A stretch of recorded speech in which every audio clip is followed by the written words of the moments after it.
Hello guys, magandang araw po sa inyong lahat yan mga kababayan at nandito po tayo sa may Nabotas Coastal Bay Reclamation Project. Dito lang po yan sa may Tanza 2 at eto na po ang ating latest update natin dito. Ito po yung mga dating palaisdaan na ngayon makikita po ninyo napakalawak na po ang kanilang natatambak po dito. Ayan, at dire-diretsuin po natin yan. Papakita po natin sa inyo yung pinakadulo. Ito po yung nagkaroon ng issue ng mga nakaraang buwan. Yung Nabotas Landfill na alam natin na umabot ng 1 linggo yung nasunog po ito. At ngayon po ay na-connect na po nila yung pinakadulo, nagkaroon na po ng kalsada. Dire-diretso po yan.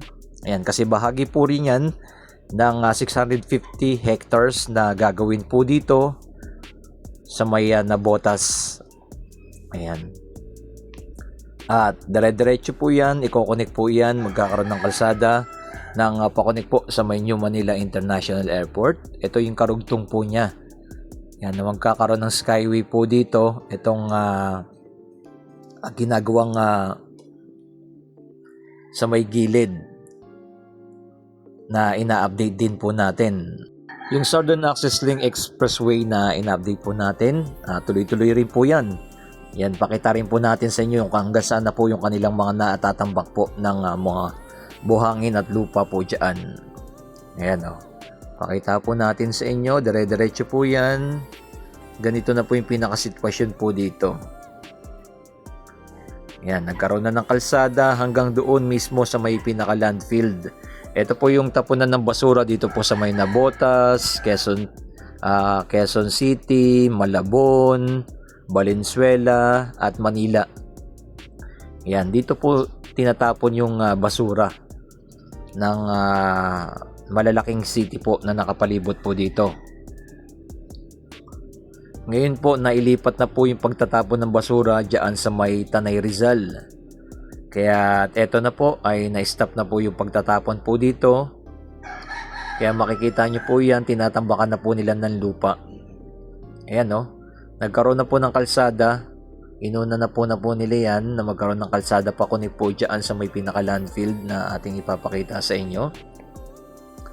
At kung dire-diretso na pa po yan, pakunik na po yan sa may airport. Ayan, tas meron pa nga doon sa may pinakadulo, meron mga isla na nakatira. Bagamat hindi pa po tayo nakakapunta dyan sa area na yan. Ayan, pakita natin sa inyo. Lapitan natin ang ating drone. Medyo malayo-layo po ito. Umaabot ng 2,500 meters ang layo na po nito mula doon sa ating pinapaliparan. Ayan.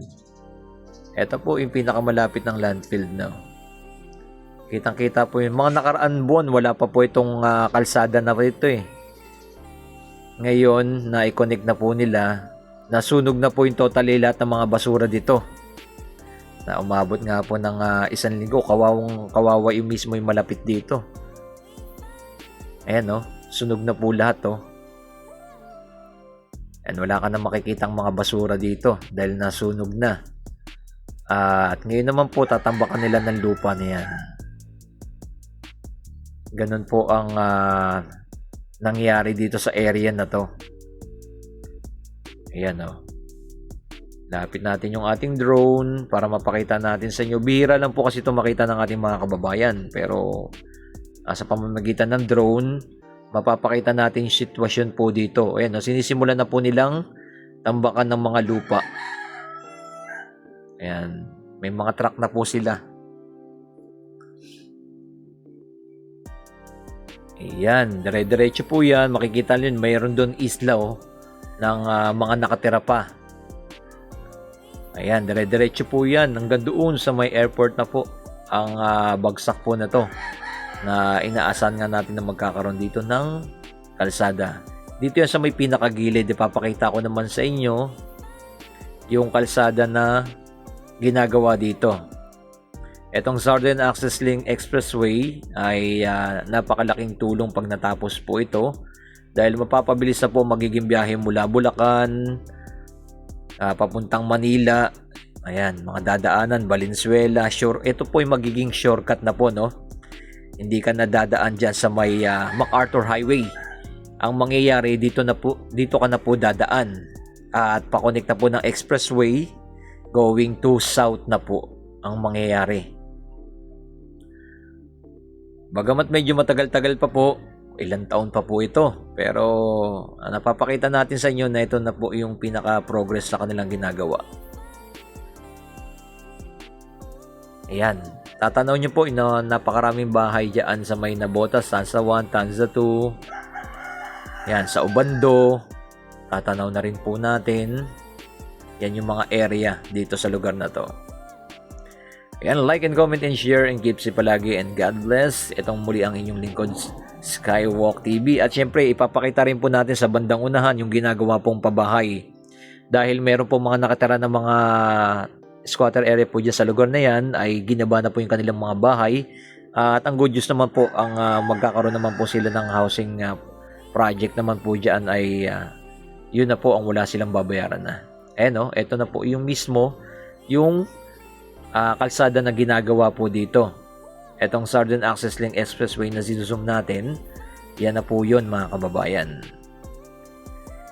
Yan, kung nagustuhan nyo po yung ating drone shot natin dito, like and comment and share. At kung saan nakabot ang ating video, i-comment nyo na below.